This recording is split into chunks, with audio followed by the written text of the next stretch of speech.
तो जय हिंद प्यारे साथियों, unique study with Ajay YouTube channel पर आप सभी का बहुत बहुत स्वागत है। हम टेम्परेचर पढ़ रहे थे और टेम्परेचर की हमारी नेक्स्ट क्लास चल रही है आज, जिसमें हम देखो टेम्परेचर की हमारी क्लास बहुत लंबे टाइम से चल रही है और चौथी क्लास चल रही है टेम्परेचर पर। लगभग 2.5 घंटे का टॉपिक हो जाएगा हमारा टेम्परेचर का। तो फिर जहाँ तक मेरे को लगता है एक भी क्वेश्चन बाहर नहीं जाएगा, ये भी आप सोच सकते हैं। अब यहाँ पर हम पढ़ते हैं प्रशांत महासागर के बारे में। देखो प्रशांत महासागर का जो एवरेज टेम्परेचर है, अब आपको बताना है कि अटलांटिक, हिंद और प्रशांत तीनों में यदि मैं पूछूं तो सबसे ज़्यादा टेम्परेचर कौन से महासागर का है? प्रशांत महासागर का है, हिंद महासागर का है, अटलांटिक महासागर का है। मैंने बता चुका है, मैं कल ही पढ़ाया था आपको कि कौन से महासागर का टेम्परेचर ज़्यादा होता है। ठीक है, प्रशांत महासागर का जो एवरेज टेम्परेचर है वो 23 डिग्री सेल्सियस। अधिक अक्षांशीय एवं देशांतरीय विस्तार के कारण इसका टेम्परेचर कम है। ठीक है ना। प्रशांत महासागर का टेम्परेचर कम क्यों है भाई? देखो यहाँ पर अटलांटिक महासागर का टेम्परेचर 24.5 है और हिंद महासागर का टेम्परेचर 28.5 डिग्री सेल्सियस है। तो हिंद महासागर का टेम्परेचर ज़्यादा होने का कारण क्या था कि प्रशांत महासागर का जो हिंद महासागर का टेम्परेचर ज़्यादा होने का कारण क्या था कि हिंद महासागर का जो अक्षांशीय विस्तार है वो क्या है? कम है। दूसरा, हिंद महासागर है वो ज़्यादातर 90% भाग हिंद महासागर के केवल दक्षिणी गोलार्ध में ही है, उत्तरी गोलार्ध में हिंद महासागर नहीं फैला हुआ। प्रशांत महासागर का टेम्परेचर सबसे लोएस्ट क्यों है, सबसे कम क्यों है?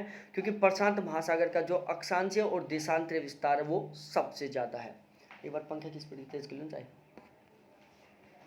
ठीक है, हिंद महासागर के अधिक तापमान का कारण आकार का छोटा होना है और स्थलीय भाग से घिरा हुआ होना है। ठीक है, हिंद महासागर के जो टेम्परेचर है, हिंद महासागर का जो टेम्परेचर है उसका अधिक होना सबसे ज़्यादा किस पर डिपेंड करता है कि एक तो वो स्थल भागों से घिरा हुआ है, पहली कंडीशन। दूसरा, उसका आकार छोटा है। तीसरा, वो केवल एक ही गोलार्ध में फैला हुआ है। चौथा, वो क्या है भाई साहब, केवल एक ही ध्रुव से कनेक्ट हो रहा है।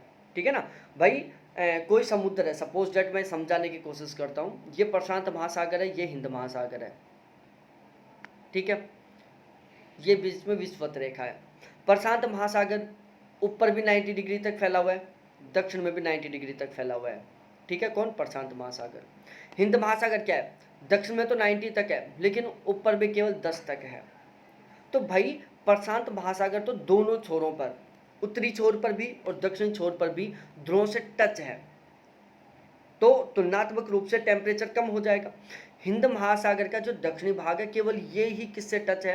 ध्रुवीय छोरों से, बर्फ या हिमखंडों से टच है। जबकि जो उत्तरी भाग है हिंद महासागर का, ये तो केवल विषुवत-रेखीय क्षेत्र तक ही फैला हुआ है, मतलब हाई टेम्परेचर वाले जोन में ही है उत्तरी भाग। तो हिंद महासागर का जो उत्तरी हिस्सा है वो तो केवल हाई टेम्परेचर जोन में ही है, विषुवत रेखा के निकटवर्ती क्षेत्र में ही फैला हुआ है, उसके ऊपर नहीं है, और वो भी स्थल भाग से घिरा हुआ है। ठीक है, तो इसलिए हिंद महासागर का टेम्परेचर मैक्सिमम है जबकि अटलांटिक महासागर का टेम्परेचर मिनिमम है। अटलांटिक महासागर में दोनों सिचुएशन है। प्रशांत महासागर में समताप रेखाएं प्राय अक्षांशों के समांतर ही स्थित है। क्योंकि यह आकार में बड़ा है इसलिए थलवर्ती भागों तथा पवनों का विशेष प्रभाव नहीं पड़ता। बहुत गजब की बात लिखी हुई है कि प्रशांत महासागर में समताप रेखाएं प्राय अक्षांशों के समानांतर स्थित हैं। देखो बहुत बड़ा कॉन्सेप्ट है इसमें कि प्रशांत महासागर में जो समताप रेखाएं हैं वो अक्षांशों के समानांतर फैली हुई है। जैसे ये अक्षांश है तो इसके बिल्कुल ऐसे समानांतर फैली हुई हैं। उसका सबसे बड़ा कारण है आकार का बड़ा होना। प्रशांत महासागर का आकार बड़ा होने की वजह से जो समताप रेखाएं हैं वो अक्षांशों के समानांतर हैं, इसलिए थलवर्ती भागों तथा पवनों का विशेष प्रभाव नहीं पड़ता। ठीक है ना। ध्यान से दोबारा से मैं रिपीट कर रहा हूँ कि प्रशांत महासागर में समताप रेखाएं प्राय अक्षांशों के समानांतर हैं, क्योंकि आकार में बड़ा है प्रशांत महासागर, और इसी वजह से जो स्थलवर्ती भाग है और जो पवनों का है, स्थलवर्ती भाग और पवनों का कोई प्रभाव नहीं पड़ता। उसके बाद हम बात करते हैं आर्कटिक महासागर।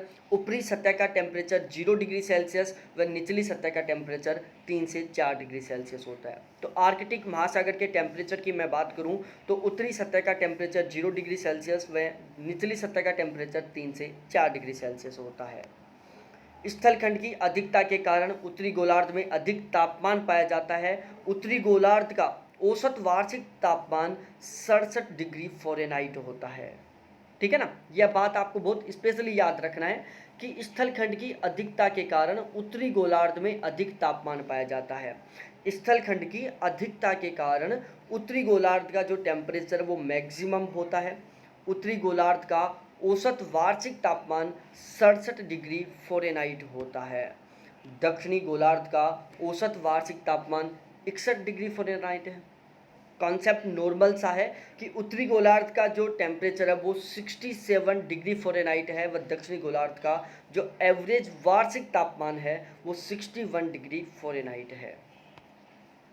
विषुवतीय प्रदेश उष्ण कटिबंध, उपोष्ण क्षेत्र, शीतोष्ण कटिबंध, उपध्रुवीय क्षेत्र में महासागरों की सतह से नीचे जाने पर तापमान में कमी आती है। बहुत यूनिक बात लिखी हुई है, देखो विषुवतीय क्षेत्र की बात कर लो, उष्ण कटिबंधीय क्षेत्र की बात कर लो, उपोष्ण कटिबंधीय क्षेत्र की बात कर लो, शीतोष्ण कटिबंधीय क्षेत्र की बात कर लो और उपध्रुवीय क्षेत्र की बात कर लो। उपध्रुवीय क्षेत्र, शीतोष्ण क्षेत्र, उपोष्ण क्षेत्र, उष्ण कटिबंधीय क्षेत्र और विषुवतीय क्षेत्र। यदि मैं इन सभी की कंबाइंडली बात करता हूं तो यहाँ पर यदि हम महासागरों की सतह से नीचे की ओर जाते हैं तो टेम्परेचर में क्या आती है, कमी आती है। ध्रुवीय क्षेत्र में सागर सतह से नीचे की ओर जाने पर टेम्परेचर में बढ़ोतरी होती है। ठीक है, बहुत गजब की बात लिखी हुई है कि यदि हम ध्रुवीय क्षेत्र में सागरीय सतह से नीचे की ओर जाते हैं तो टेम्परेचर में क्या होता है, बढ़ोतरी होता है, इंक्रीजमेंट होता है। और यदि विषुवतरेखीय क्षेत्र, उष्णकटिबंधीय क्षेत्र, उपोष्ण क्षेत्र, शीतोष्ण क्षेत्र, उपध्रुवीय क्षेत्र में यदि हम सागरीय सतह से नीचे की ओर जाते हैं तो टेम्परेचर में कमी आती है। तापमान का लंबवत वितरण। अब हम पढ़ते हैं टेम्परेचर का जो लंबवत वितरण है उसको हम यहाँ पर अच्छे से समझने की कोशिश करते हैं।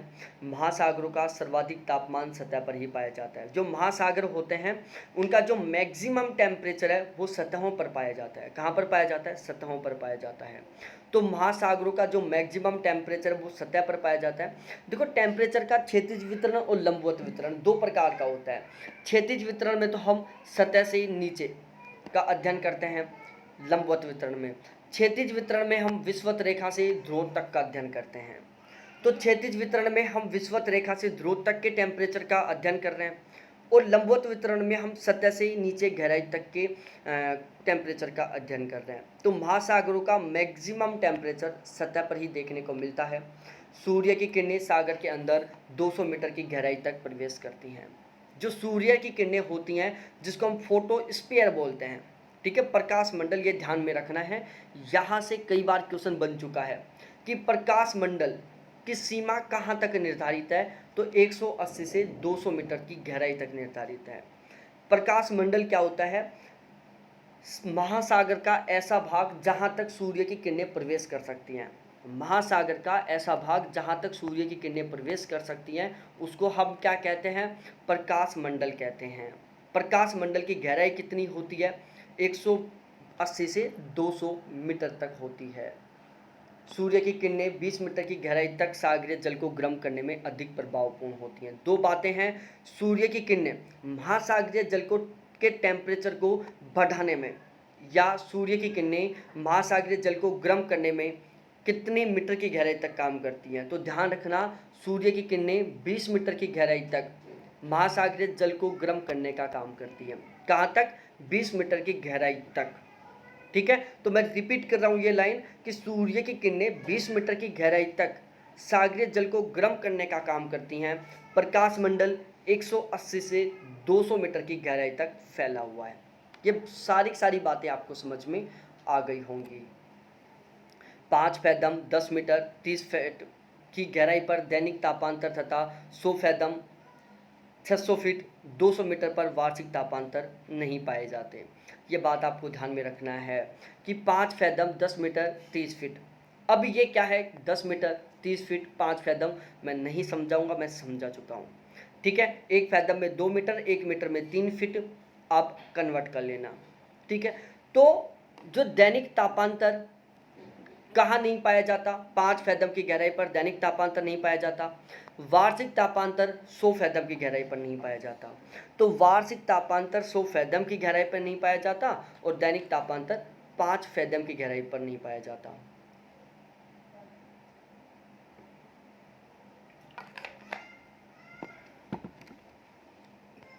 मर्रे ने चैलेंजर अन्वेषण के आधार पर सभी महासागरों के लिए विभिन्न गहराइयों पर तापमान का अध्ययन किया था। ठीक है, यहाँ से एक बन गया नया क्वेश्चन कि महासागरों की विभिन्न गहराई पर तापमान का अध्ययन किसने किया था? मर्रे मोदी ने किया था चैलेंजर अभियान के दौरान।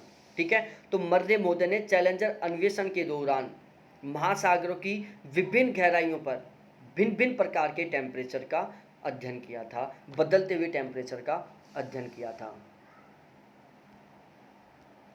ठीक है, अब देखो, यद्यपि महासागरीय सतह का तापमान भूमध्य रेखा से ध्रुवों की ओर कम होता है। ठीक है, ध्यान से सुनना, महासागरीय सतह का जो टेम्परेचर होता है वो भूमध्य रेखा से ध्रुवों की ओर जाने पर क्या होता है? कम होता है। तो महासागरीय सतह का तापमान भूमध्य रेखा से ध्रुवों की ओर जाने पर कम होता है, परंतु सागर नितल का तापमान भूमध्य रेखा से ध्रुव तक एक समान होता है। ध्यान से सुनना, बहुत गजब की बात है कि महासागरीय सतह का जो टेम्परेचर है वो विषुवत रेखा से ध्रुवों की ओर जाने पर कम होता है, लेकिन सागरीय नितल का जो टेम्परेचर है वो भूमध्य रेखा से ध्रुवों की ओर जाने पर बिल्कुल इक्वल बना रहता है। इस प्रकार भूमध्य रेखा पर गहराई के साथ साथ तापमान में गिरावट तीव्र गति से होती है, जबकि ध्रुवों की ओर घटने की दर कम होती है। ठीक है, भूमध्य रेखा पर गहराई के साथ तापमान में जो गिरावट है वो तीव्र गति से होती है। भूमध्य रेखा पर गहराई के साथ तापमान की गिरावट बहुत तेज स्पीड से होती है, जबकि ध्रुवों की ओर घटने की दर कम होती है। ठीक है, लंबवत की बात हो रही है, तो जो लंबवत टेम्परेचर होता है, यदि मैं विषुवत रेखा पर बात करूं तो विषुवत रेखा पर जो लंबवत टेम्परेचर की जो लेस रेट है, जो गिरावट की दर है वो तेज होती है, जबकि यदि मैं ध्रुवों पर बात करूं तो ध्रुवों पर जो तापमान की गिरावट दर है, कैसे? लंबवत तरीके से, वो तुलनात्मक रूप से कम होती है। दो फैक्टर क्लियर करना है आपको यहाँ से, दोनों के कॉन्सेप्ट आपको समझ में आने चाहिए, कंफ्यूज नहीं होना है इन चीज़ों को लेकर कि यदि हम भूमध्य रेखा पर सतह से नीचे की ओर चलते हैं और दूसरी साइड हम ध्रुवों पर सतह से नीचे की ओर चलते हैं, ये हम ध्रुवों पर सतह से नीचे की ओर चल रहे हैं 90 डिग्री पर, ये हम 90 डिग्री पर सतह से नीचे की ओर चल रहे हैं, और ये हम विषुवत रेखा पर सतह से नीचे की ओर चल रहे हैं। तो विषुवत रेखीय क्षेत्र या भूमध्य रेखीय क्षेत्र में यदि हम सतह से नीचे की ओर चलते हैं तो तापमान की गिरावट तेज होती है, जबकि ध्रुवीय क्षेत्र में यदि हम सतह से नीचे की ओर चलते हैं तो तापमान की गिरावट कम होती है। अब यहाँ पर मैंने कुछ डाटा दिए हैं, अब आपके दिमाग में आ रहा होगा कि सर क्या इनको याद करना है? बिल्कुल याद करना है इनको, ये सारे के सारे डाटा आपको बहुत अच्छे से याद होने चाहिए। अब हम टेम्परेचर का जो लंबवत वितरण है उसको हम पढ़ते हैं। देखो, ये तो है गहराई फैदम में, ये है टेम्परेचर सेल्सियस में, और ये टेम्परेचर है फ़ारेनहाइट में। अब आपको याद करना है 100 फैदम की गहराई पर 16 डिग्री सेल्सियस व 60.7 फ़ारेनहाइट टेम्परेचर होता है। 200 फैदम की गहराई पर 10 डिग्री सेल्सियस व 50.1 फ़ारेनहाइट टेम्परेचर होता है। 500 फैदम की गहराई पर 7.2 डिग्री सेल्सियस व 45.1 फ़ारेनहाइट टेम्परेचर होता है। 1000 फैदम की गहराई पर 2.5 डिग्री सेल्सियस व 36.5 फ़ारेनहाइट टेम्परेचर होता है। 1500 फैदम की गहराई पर 2 डिग्री सेल्सियस टेम्परेचर या 35.5 फ़ारेनहाइट टेम्परेचर होता है, और 2200 फैदम की गहराई पर 1.8 डिग्री सेल्सियस या 55.2 फ़ारेनहाइट टेम्परेचर होता है। तो ये आपको बहुत अच्छे से याद रखना है, क्या कि फ़ारेनहाइट टेम्परेचर की जो गिरावट है वो फ़ारेनहाइट में किस तरीके से है, सेल्सियस में किस तरीके से। सारे के सारे डाटा मत याद करना, कन्फ्यूज हो जाओगे। एक तो ये याद कर लो, एक 500 वाला याद कर लो, एक 1000 वाला याद कर लो, और एक 2000 वाला याद कर लो। ठीक है, ज़्यादा कंफ्यूज होते हो 100 वाला याद कर लो, 1000 वाला याद कर लो, 2200 वाला याद कर लो। 2200 वाला 2000 के आसपास है, 1000 वाला 500-1500 के बीच में है, और 100 वाला स्टार्टिंग में है। ठीक है, तो एक आइडिया लग जाएगा आपको। ठीक है, क्योंकि वो ऐसे तो पूछेगा नहीं 300 फीट की गहराई पर टेम्परेचर क्या कितना होता है, 300 फैदम की गहराई पर टेम्परेचर कितना होता है, ऐसा नहीं पूछेगा कभी भी। मीटर में कन्वर्ट करवाएगा, 200 मीटर हो जाएगा, 2000 मीटर हो जाएगा, 4400 मीटर हो जाएगा। फिट में कन्वर्ट करवाएगा, 3 से मल्टीप्लाई कर देना मीटर को, सिंपल सी बात है ना। तो इनको आपको याद करना ही है डाटाओं को। उच्च अक्षांशों के बंद सागरों में तापीय प्रतिलोमन की अवस्थाएं पाई जाती हैं। बहुत इंपॉर्टेंट बात है ये कि उच्च अक्षांशों के बंद सागरों में तापीय प्रतिलोमन। तापीय प्रतिलोमन का मतलब क्या होता है? इन्वर्जन ऑफ टेम्परेचर की अवस्थाएं पाई जाती हैं, तापमान के प्रतिलोमन की बहुत सारी अवस्थाएं पाई जाती हैं। ठीक है, तो उच्च अक्षांशों में हमें सागरों में उच्च अक्षांशों में हमें बंद सागरों में तापीय प्रतिलोमन की बहुत सारी मल्टीपल टाइप की स्टेज देखने को मिलती हैं। तापमान के लंबवत वितरण में स्तरीकृत तापीय संरचना होती है। स्तरीकृत का मतलब होता है स्तरों के बेस पर, एक स्तर, दूसरा स्तर, तीसरा स्तर, चौथा स्तर, इस तरीके से होती है। तो तापमान का जो लंबवत वितरण होता है उसमें हमें स्तर देखने को मिलते हैं, जैसे 20 डिग्री सेल्सियस का स्तर हो गया, 25 डिग्री सेल्सियस का स्तर हो गया, 15 डिग्री सेल्सियस का स्तर हो गया, 10 डिग्री सेल्सियस का स्तर हो गया, 5 डिग्री सेल्सियस का स्तर हो गया। तो आपको ये मैनली तरीके से ध्यान में रखना है कि तापमान का जो लंबवत वितरण होता है उसमें हमें स्तरीकृत तापीय संरचना देखने को मिलती है, जबकि तापमान का जो क्षैतिज वितरण होता है, क्षैतिज कैसे होता है? विषुवत रेखा से ध्रुवों की ओर चलने पर। ठीक है, तो वहां पर हमें किसी तरीके का कोई स्तरीकृत तापीय संरचना देखने को नहीं मिलती। लंबवत रूप में तापमान की दृष्टि से महासागरीय जल की 3 परतों का निर्धारण किया गया है। यदि हम टेम्परेचर का लंबवत वर्टिकल तरीके से इसका अध्ययन करते हैं, सतह से नीचे गहराई की ओर इसका हम अध्ययन करते हैं, तो महासागरीय जल के टेम्परेचर के आधार पर महासागरों की जो सतह से नीचे का भाग है उसको लंबवत के आधार पर 3 भागों में या 3 परतों में डिवाइड किया गया है, जिसमें पहली परत होती है ऊपरी परत जो सबसे ऊपर होती है, फिर होता है थर्मोक्लाइन और फिर होता है निचली परत। अब देखो यहाँ पर मैं ये बॉक्स बना दिया और इस बॉक्स में ये जो थर्मोक्लाइन है इसके ऊपर मैंने बहुत सारे निशान लगा दिए। क्यों? क्योंकि ये बहुत महत्वपूर्ण है, ये आपको रटना है, ये आपको याद होना चाहिए। ठीक है, ऊपरी परत का विस्तार कहाँ तक होता है? सतह से लेकर 500 मीटर की गहराई तक। ऊपरी सतह से लेकर 500 मीटर की गहराई तक का जो विस्तार होता है उसको हम महासागर की ऊपरी सतह बोलते हैं। सपोज दैट ये महासागर की बिल्कुल ऊपरी सतह है, इससे 500 मीटर की गहराई तक का जो क्षेत्र है इस वाला एरिया को हम क्या बोलते हैं? ऊपरी परत बोलते हैं, अपर लेयर बोलते हैं टेम्परेचर की। इस परत का औसत टेम्परेचर 20 से 25 डिग्री सेल्सियस होता है। घनत्व की दृष्टि से यह हल्की परत निचली भारी परत के ऊपर तैरती रहती है। बिल्कुल सही बात है भाई। घनत्व की डेंसिटी की बात करें, डेंसिटी के देखो यहाँ पर आपको याद नहीं करना, इस लाइन को कॉन्सेप्ट के समझना है, मैं समझाता हूँ आपको कॉन्सेप्ट। देखो कैसे समझाऊँ मैं? ठीक है, ये बोतल है मेरे पास, मेरी पानी की बोतल है, ये मैंने यहाँ आपके सामने रख दी, दिख रही है ना आपको सही ढंग से? गौर से देखो। अब देखो इस पानी की बोतल में यहाँ पर मैंने हाथ में ले लिया, अब इसका जो ऊपर का जल है, ठीक है, जो ऊपर वाला जल है ये वाला, इस पर अधिक दबाव है कि इसके नीचे वाले जल पर अधिक दबाव है? आप खुद बताओ।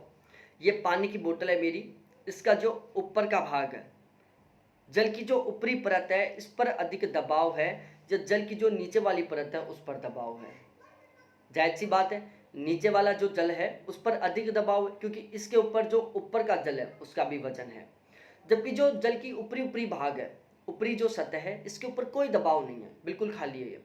जल की ऊपरी परत से हम जैसे जैसे नीचे की ओर जाते जा रहे हैं, क्या होता जा रहा है? दबाव बढ़ता जा रहा है, घनत्व बढ़ता जा रहा है।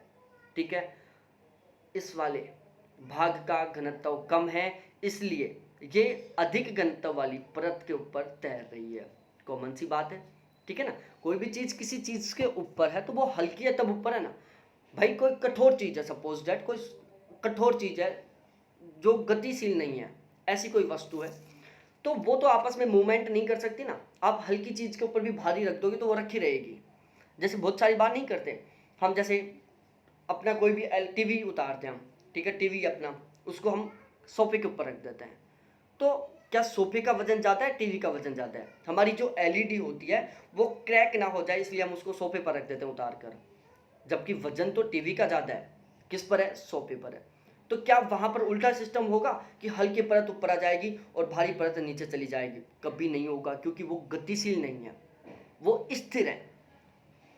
स्थिर अवस्था में क्या होगा, किसी के ऊपर कितना सामान धर दो वो उसी अवस्था में रहेगा। लेकिन जल क्या होता है? गतिशील होता है। इसमें एक बूंद पानी की डालोगे वो नीचे तक जाके आएगा, ठीक है। बर्फ का टुकड़ा डालो, बर्फ का टुकड़ा डालोगे तुरंत नीचे जाएगा, वापस आएगा। तो जल है ये गतिशील है। तो ये किस तरीके से रहेगा भाई, जल है पूरा पूरा, तो इसमें कौन सा भाग ऊपर रहेगा, कौन सा भाग नीचे रहेगा, ये किस पर डिपेंड कर रहा है, घनत्व पर, डेंसिटी पर डिपेंड कर रहा है। ठीक है। और यह परत उष्णकटिबंधीय महासागरों में वर्ष पर्यंत रहती है, परंतु मध्य अक्षांशों में यह परत केवल ग्रीष्मकाल में ही विकसित होती है। जो अपर परत होती है ना, जो ऊपरी लेवल परत होती है, ये उष्णकटिबंधीय क्षेत्रों में तो पूरी साल भर रहती है। क्यों रहती है साल भर? उसका रीजन है क्योंकि साल भर टेम्परेचर रहता है। लेकिन यदि मैं बात करूं मध्य अक्षांशीय क्षेत्र की, तो मध्य अक्षांशीय क्षेत्र में ये जो ऊपरी परत होती है ना, ये केवल गर्मियों के मौसम में रहती है, सर्दियों में गायब हो जाती है। क्यों होती है? क्योंकि टेम्परेचर की वजह से। ठीक है, ये बात आपको बहुत अच्छे से ध्यान में रखना है। थर्मोक्लाइन सबसे महत्वपूर्ण टॉपिक है ये, थर्मोक्लाइन। थर्मोक्लाइन ध्यान रखना प्यारे लाडलो, थर्मोक्लाइन आपको बहुत अच्छे से पता होना चाहिए। महासागरीय जल की ऊपरी एवं निचली परतों का अलगाव एक ऐसी संक्रमण पट्टी से होता है जिसमें गहराई के साथ टेम्परेचर में बहुत तेजी से परिवर्तन आता रहता है। तो आपको एक बात तो ये ध्यान रखनी है भाई, ऊपर तो अपर लेयर हो गई, नीचे लोअर लेयर हो गई, ऊपरी परत निचली परत, इनके बीच में क्या है? थर्मोक्लाइन की परत है। पहली बात तो ये कॉन्सेप्ट क्लियर कि थर्मोक्लाइन परत कहाँ पर होती है? महासागरीय जल की ऊपरी परत और जो निचली परत है, इन दोनों के बीच में क्या होती है? थर्मोक्लाइन परत होती है। अब इन दोनों के बीच में तो ये क्या काम कर रही है? ऊपरी परत को निचली परत से अलग करने का काम कर रही है। भाई अलग ही कर रही है ना, ये हट जाएगी तो दोनों परत आपस में मिल जाएंगी। तो थर्मोक्लाइन क्या काम कर रही है? ऊपरी परत को निचली परत से मिलने नहीं दे रही। दोनों के बीच में वो नहीं होता प्यार के दुश्मन, यहाँ पर इन दोनों परतों का प्यार का दुश्मन है थर्मोक्लाइन। अब थर्मोक्लाइन की सबसे खास बात समझो, जो पेपर में पूछता है वो मैं बता रहा हूँ। थर्मोक्लाइन महासागर के अंदर एक ऐसी परत होती है जहां पर टेम्परेचर में सबसे तेज गति से बदलाव होता है। ध्यान से सुनना, थर्मोक्लाइन महासागरीय जल के अंदर एक ऐसी परत होती है जहां पर टेम्परेचर में सबसे तेज गति से बदलाव होता है, जहां पर टेम्परेचर में सबसे तेज गति से परिवर्तन होता है, उसी परत को हम थर्मोक्लाइन परत कहते हैं। और इसकी जो गहराई होती है ना, वो होती है 300 से लेकर 1000 मीटर तक। ठीक है, तो थर्मोक्लाइन परत कितनी गहराई पर होती है? 300 से लेकर 1000 मीटर की गहराई तक होती है। ठीक है, तो क्वेश्चन आता है थर्मोक्लाइन परत क्या होती है? थर्मोक्लाइन परत महासागरीय जल के अंदर एक ऐसी परत होती है जहां पर टेम्परेचर में सबसे तेज गति से बदलाव देखने को मिलते हैं। निचली परत 1000 मीटर से नीचे का जो भाग होता है, महासागरीय जल में 1000 मीटर से नीचे का जो भाग होता है वो निचली परत होती है। ये परत सबसे ठंडी होती है क्योंकि ऊपर से नीचे की ओर जाते जाते हैं तो टेम्परेचर क्या होता जाता है? कम होता जाता है। ध्रुवों को छोड़ दो, ध्रुवों पर ऊपर की सतह का टेम्परेचर क्या होता है? ठंडा होता है। धीरे धीरे नीचे जाने पर टेम्परेचर तुलनात्मक रूप से गर्म देखने को मिलता है। बाकी शीतोष्ण कटिबंधीय क्षेत्र और विषुवतरीय क्षेत्र की हम बात करते हैं तो सतह से जैसे जैसे नीचे जाते जाएंगे तो टेम्परेचर पानी का कम होता जाएगा और घनत्व बढ़ता जाएगा, जल का भारीपन बढ़ता जाएगा। ठीक है, जल भारी है तभी तो नीचे टिका हुआ है। महासागरीय तापमान को प्रभावित करने वाले कारक जैसे गहराई का प्रभाव, गहराई टेम्परेचर को प्रभावित करती है। सूर्य ताप का प्रभाव, कितने समय तक सूर्य प्राप्त हो रहा है, सूर्य की रोशनी कितने समय तक प्राप्त हो रही है, वो सूर्य ताप होता है। वर्षा का प्रभाव, सपोज डैट एक ऐसा क्षेत्र है जहाँ पर टेम्परेचर बहुत ज़्यादा मिल रहा है महासागरों को, लेकिन ज़बरदस्त तरीके से बरसात हो रही है। बरसात का पानी गर्म होता नहीं, वो टेम्परेचर को क्या कर रहा है? कंट्रोल कर रहा है। एक ऐसा क्षेत्र जहाँ पर बहुत ठंडा पानी है लेकिन ज़बरदस्त तरीके से बरसात हो रही है, टेम्परेचर ऑटोमेटिकली क्या हो जाएगा? ज़्यादा हो जाएगा, क्योंकि उस ठंडे पानी के अंदर क्या मिलता रहेगा? बरसात का थोड़ा गर्म पानी मिलता रहेगा। ठीक है, तो वर्षा भी प्रभावित करती है। ध्रुवीय प्रदेशों का टेम्परेचर प्रभावित करता है। भाई उत्तरी क्षेत्र में हमें ठंडा जल देखने को मिलता है महासागरों का, क्यों? क्योंकि वहाँ पर ध्रुव है। विषुवत रेखा पर हमें गर्म जल देखने को मिलता है क्योंकि यहाँ पर उष्ण कटिबंध है। स्थल से घिरे क्षेत्र एवं जल से घिरे क्षेत्र एवं हिम से घिरे हुए क्षेत्र बहुत ज़्यादा इफेक्ट डालते हैं ये तीनों फैक्टर। स्थल से घिरा हुआ क्षेत्र, जल से घिरा हुआ क्षेत्र और हिम से घिरा हुआ क्षेत्र, ये महासागरों के जल को बहुत ज़्यादा प्रभावित करता है। जो महासागरों का जलीय टेम्परेचर होता है ना, उसको बहुत ज़्यादा इफेक्टिव बनाता है स्थल से घिरा हुआ क्षेत्र, जल से घिरा हुआ क्षेत्र या हिम से घिरा हुआ क्षेत्र। ठीक है, अब मैं ये बहुत बार समझा चुका हूँ मैं आपको। यदि कोई भी अब मैं समझा देता हूँ, एक बार दोबारा समझा देता हूँ, आपका कॉन्सेप्ट क्लियर होना चाहिए। 1 2 3, ये 3 सागर हैं। ठीक है, यहाँ पर हमारा ये सागर है ना, ये वाला सागर, तीनों के तीनों सागर, ये हिम से घिरा हुआ है, ये हमारा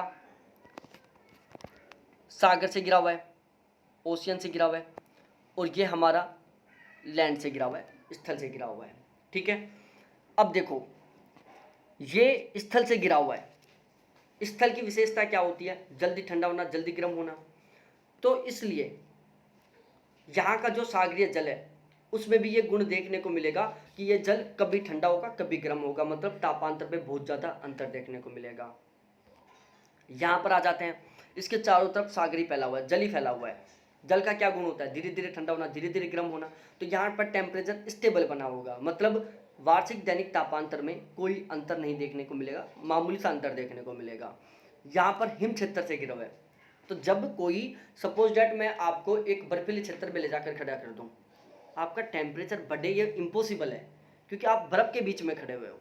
सेम सिचुएशन है यहाँ पर।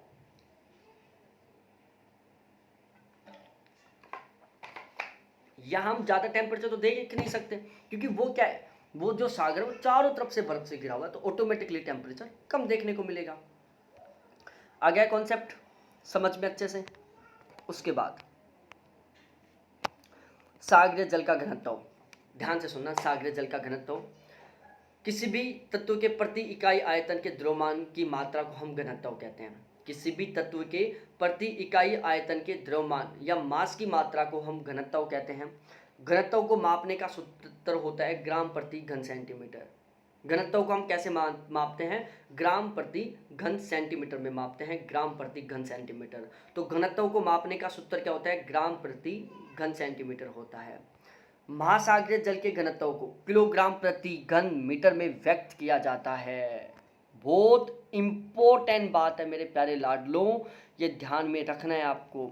घनत्व को नॉर्मली तरीके से हम कैसे मापते हैं? ग्राम प्रति घन सेंटीमीटर में मापते हैं, लेकिन जो महासागरीय जल का घनत्व है उसको हम किलोग्राम प्रति घन मीटर में मापते हैं। ग्राम की जगह किलोग्राम आ रहा है और सेंटीमीटर की जगह मीटर आ रहा है। ठीक है, ये बहुत बड़ा कंफ्यूज करने वाला पॉइंट है कि महासागरीय जल के घनत्व का सूत्र क्या है? किलोग्राम प्रति घन मीटर है। शुद्ध जल का अधिकतम घनत्व 4 डिग्री सेल्सियस टेम्परेचर पर हमें 1 ग्राम प्रति घन सेंटीमीटर देखने को मिलता है। ठीक है, शुद्ध जल का अधिकतम घनत्व 4 डिग्री सेल्सियस पर होता है। ऑप्शन 4 देखने को मिलेंगे, -4 degree Celsius, +4 degree Celsius, 4 degree Fahrenheit, 4 degree Fahrenheit, plus minus. Confuse हो गए ना भाई? कन्फ्यूज हो गए आप, लेकिन ध्यान रखना शुद्ध जल का जो अधिकतम घनत्व है ना वो प्लस टेम्परेचर पर ही देखने को मिलेगा, आपको नेगेटिव टेम्परेचर पर नहीं देखने को मिलेगा। मतलब आपको 4 डिग्री सेल्सियस टेम्परेचर पर शुद्ध जल का मैक्सिमम डेंसिटी, मैक्सिमम घनत्व देखने को मिलेगा, न कि माइनस पर। और वो कितना देखने को मिलेगा? 1 ग्राम प्रति घन सेंटीमीटर। महासागरीय जल का औसत घनत्व 1.0278 ग्राम प्रति घन सेंटीमीटर होता है। महासागरीय जल का सर्वाधिक घनत्व कितने टेम्परेचर पर होता है? ठीक है, अब देखो यहाँ पर दो कॉन्सेप्ट।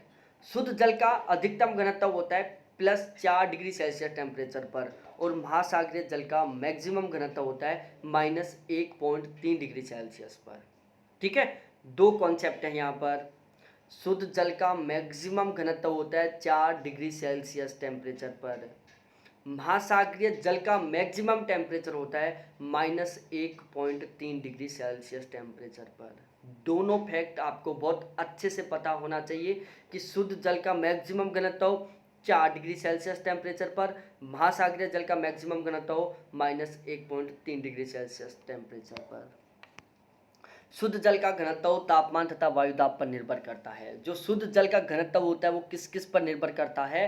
घनत्व, तापमान और वायु दाब पर निर्भर करता है, जबकि महासागरीय जल का घनत्व तापमान, वायु दाब के अलावा लवणता पर भी डिपेंड करता है, क्योंकि शुद्ध जल में लवणता तो हो ही नहीं सकती। ठीक है, देखो कंफ्यूज मत होया करो, थोड़ा सा दिमाग लगा के पढ़ोगे ना सारी चीज़ें क्लियर हो जाएंगी। कुछ भी रटने का नहीं है, ज्योग्राफी में कुछ भी कॉन्सेप्ट नहीं है, ये आपके दिमाग में होना चाहिए। शुद्ध जल का जो घनत्व है वायु दाब और तापमान से प्रभावित होता है। ऑप्शन में आपको लवणता भी देखने को मिलेगा। अरे भाई साहब, जब मैं शुद्ध जल में यदि लवण मिला दूंगा तो वो शुद्ध रहेगा ही कहाँ से, वो तो अशुद्ध हो जाएगा, है ना। महासागरीय जल का घनत्व, तो महासागरीय जल में क्या होते हैं, लवण होते हैं। तो इसलिए महासागरीय जल के घनत्व को तापमान, वायुदाब और लवणता तीनों फैक्टर प्रभावित कर रहे हैं, जबकि शुद्ध जल के घनत्व को केवल तापमान और वायुदाब प्रभावित करता है, लवणता बिल्कुल प्रभावित नहीं करती। क्यों? क्योंकि शुद्ध जल में लवणता होती नहीं है, और यदि शुद्ध जल में लवणता मिल गई तो वो जल शुद्ध नहीं बल्कि अशुद्ध होगा।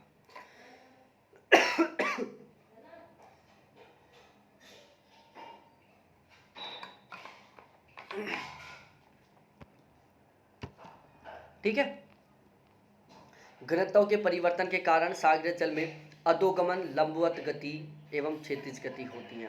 घनत्व में परिवर्तन के कारण ही सागरीय जल में हमें अधोगमन, अधोगमन का मतलब होता है लंबवत, ऊपर से नीचे, क्षैतिज का मतलब है विषुवत रेखा से ध्रुवों की ओर गति देखने को मिलती है। तो घनत्व में परिवर्तन की वजह से ही हमें सागरों में इस तरीके से ऊपर से नीचे की ओर और इस तरीके से पूर्व से पश्चिम की ओर या उत्तर से दक्षिण की ओर गतियां देखने को मिलती हैं। ठीक है, तो महासागरों के जल में हमें जो उत्तर से दक्षिण की ओर, पूर्व से पश्चिम की ओर जो गतियां देखने को मिलती हैं, उसका सबसे बड़ा रीजन क्या है, घनत्व में परिवर्तन है। उसके बाद हम बात करते हैं महासागरीय जल के घनत्व को प्रभावित करने वाले कारक। हम यहाँ पर वो फैक्टर पढ़ेंगे जो महासागरीय जल के घनत्व को प्रभावित करते हैं।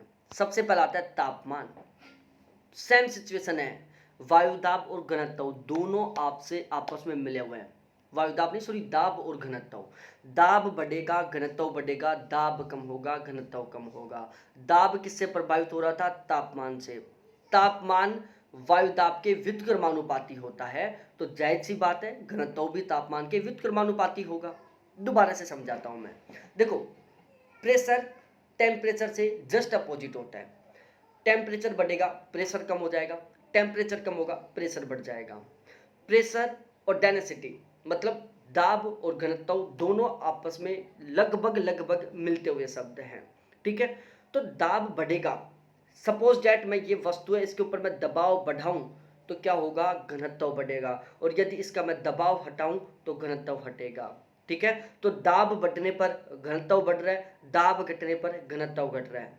ठीक है, तो घनत्व में और दाब में क्या है, समानताएं हैं, जो अपोजिट किसके है, तापमान के है।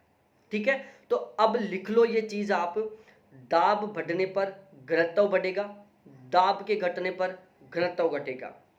तापमान के बढ़ने पर दाब और घनत्व दोनों घटेंगे, तापमान के घटने पर दाब और घनत्व दोनों बढ़ेंगे।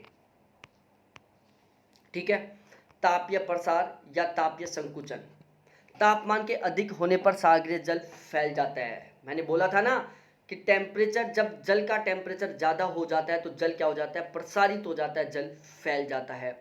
और तापमान के कम होने पर जल सिकुड़ जाता है। ठीक है ना, टेम्परेचर घटने पर जल फैल जाता है और टेम्परेचर कम होने पर जल सिकुड़ जाता है।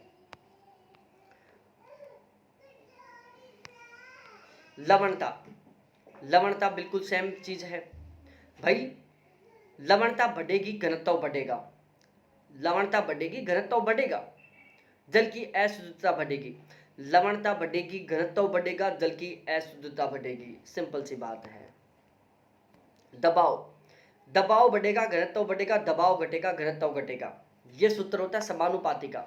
ठीक है, और यदि मैं लिख दूं घनत्व मल्टीप्लाई 1 दबाव, तो ये हो गया व्युत्क्रमानुपाती। तो इसका मतलब क्या होता है, यदि इस तरीके से फॉर्मेट में दिखता है तो इसका मतलब होता है कि एक के घटने पर दूसरा बढ़ता है, एक के बढ़ने पर दूसरा घटता है। घनत्व को बढ़ाएंगे दाब घटेगा, दाब को घटाएंगे घनत्व बढ़ेगा। इस स्थिति में क्या होता है, दोनों में बैलेंस होता है। घनत्व बढ़ेगा, दाब बढ़ेगा, घनत्व घटेगा, दाब घटेगा, दाब घटेगा, घनत्व घटेगा, दाब बढ़ेगा, घनत्व बढ़ेगा। अभिसरण अपसरण। अभिसरण, दो जल धाराओं के आपस में मिलने से अधिक घनत्व वाला जल नीचे चला जाता है। वही प्लेट विवर्तन की वाली क्रिया है कि जब दो जल धाराएं आपस में मिलेंगी तो अधिक घनत्व वाली जल धारा है जो कम घनत्व वाली जल धारा के नीचे चली जाएगी, इसको अभिसरण कहते हैं। अपसरण, दो जल धाराओं के अपसरण से अधिक घनत्व वाला जल ऊपर आ जाता है। ठीक है, जैसे ये दो जल धाराएं हैं, एक दूसरे से दूर जा रही हैं, बीच में क्या बन रहा है, ये गर्त बन रहा है। जहां पर मेरा चेहरा आ रहा है ना, ये गर्त बन रहा है। यहाँ पर क्या होगा, नीचे से अधिक घनत्व वाला जल तुरंत बाहर आ जाएगा। ठीक है, तो आपको ये ध्यान में रखना है कि अभिसरण, जब दो जलधाराओं के बीच में अभिसरण होता है तो अधिक घनत्व वाली प्लेट कम घनत्व वाली प्लेट के नीचे चली जाती है, और जब दो जलधाराओं के बीच में अपसरण होता है तो उस अपसरण की स्थिति में नीचे से अधिक घनत्व वाला जल ऊपर आ जाता है। महासागरीय जल के घनत्व का स्तरीकरण। महासागरीय जल के घनत्व में भी 3 परतें होती हैं। महासागरों के अंदर भी 3 परतें होती हैं। पहली परत न्यूनतम घनत्व वाली परत जो सबसे ऊपर होगी, फिर तीव्र घनत्व परिवर्तन या तीव्र घनत्व प्रवणता वाली परत जिसको हम क्या कहते हैं, पाइकोक्लाइन परत बोलते हैं, पाइकोक्लाइन परत, और तीसरी होती है अधिकतम घनत्व वाली परत या निचली परत। ठीक है, तो जैसे हमने टेम्परेचर के आधार पर 3 भागों में डिवाइड किया था, ऊपरी परत, निचली परत मतलब अधिक टेम्परेचर वाली परत, फिर मध्यम वाली परत को हमने बोला था थर्मोक्लाइन, और नीचे वाली परत को हमने बोला था निचली परत या कम तापमान वाली परत। इसी तरीके से हम घनत्व के आधार पर बोल सकते हैं। कम घनत्व वाली परत सबसे ऊपरी परत हो गई, बीच की परत कौन सी हो गई, मध्यम घनत्व वाली परत जिसको हम बोलते हैं पाइकोक्लाइन परत, और सबसे नीचे हो गई कौन सी, अधिक घनत्व वाली परत। ठीक है, अब यहां पर हम बात करते हैं ऊपरी परत, इसकी गहराई 100 से 200 मीटर होती है, यहाँ पर कम घनत्व होता है, और इस परत में समस्त सागरीय जल का आयतन का मात्र 2% होता है। ठीक है, तो ऊपरी परत सरफेस लेयर बोलते हैं, इसकी गहराई 100 से 200 मीटर तक होती है, इसका घनत्व कम होता है। इस परत में समस्त महासागरीय जल के कुल आयतन का मात्र 2% भाग आता है। उसके बाद पाइकोक्लाइन। ठीक है, बिल्कुल सेम सिचुएशन है, यह समझना है आपको, थर्मोक्लाइन समझना है आपको। ठीक है, थर्मोक्लाइन पाइकोक्लाइन बिल्कुल सेम है, दोनों में अंतर किया है, थर्मोक्लाइन तापमान से संबंधित है, पाइनोक्लाइन घनत्व से संबंधित है। थर्मो तापमान, थर्मो टेम्परेचर, टी मिल रहा है। ठीक है, कंफ्यूज दूर करने का तरीका बता रहा हूं मैं। थर्मोक्लाइन किससे संबंधित है, टेम्परेचर से संबंधित है। पाइनोक्लाइन घनत्व से संबंधित है। ठीक है, तो यहाँ पर टेम्परेचर का टी और यहाँ पर थर्मो का टी आपस में मिल रहे हैं। ठीक है, तो थर्मोक्लाइन टेम्परेचर से संबंधित है। महासागरीय जल की एक ऐसी परत जहाँ पर तापमान में तीव्र परिवर्तन देखने को मिलता है उसको हम थर्मोक्लाइन बोलते हैं। महासागरीय जल के अंदर एक ऐसी परत जहाँ पर हमें घनत्व में तीव्र परिवर्तन देखने को मिलता है उसको हम पाइनोक्लाइन बोलते हैं। ये 300 से 1000 मीटर की गहराई पर हमें देखने को मिलती हैं। निचली परत 1000 मीटर से अधिक गहराई पर होती है जहां पर घनत्व अधिक होता है। ठीक है, हेलोक्लाइन देख लो। उष्ण एवं उपोष्ण कटिबंधीय महासागरों में 300 से 1000 मीटर की गहराई वाले भाग जिसमें सागरीय जल की लवणता में तेजी से परिवर्तन होता है उसको हेलोक्लाइन बोलते हैं। तो देखो भाई साहब, पाइनोक्लाइन, हेलोक्लाइन और थर्मोक्लाइन। थर्मोक्लाइन टेम्परेचर, हेलोक्लाइन लवणता और पाइनोक्लाइन घनत्व। बाकी सारी चीजें सेम हैं, आपको केवल ये याद रखना है, थर्मोक्लाइन तापमान का तीव्र परिवर्तन, हेलोक्लाइन लवणता का तीव्र परिवर्तन, पाइनोक्लाइन घनत्व का तीव्र परिवर्तन। तीनों की तीनों परत कितनी गहराई पर पाई जाती हैं, 300 मीटर से 1000 मीटर की गहराई पर पाई जाती हैं। उष्णकटिबंधीय क्षेत्रों में तापमान वर्ष भर अधिक होने के कारण पृष्ठ तल के जल का घनत्व कम होता है। ठीक है, बहुत महत्वपूर्ण बात है, कथन कारण वाला क्वेश्चन बनेगा यहाँ से कि उष्णकटिबंधीय क्षेत्रों में तापमान वर्ष भर अधिक होने के कारण पृष्ठ तल के जल का घनत्व कम होगा।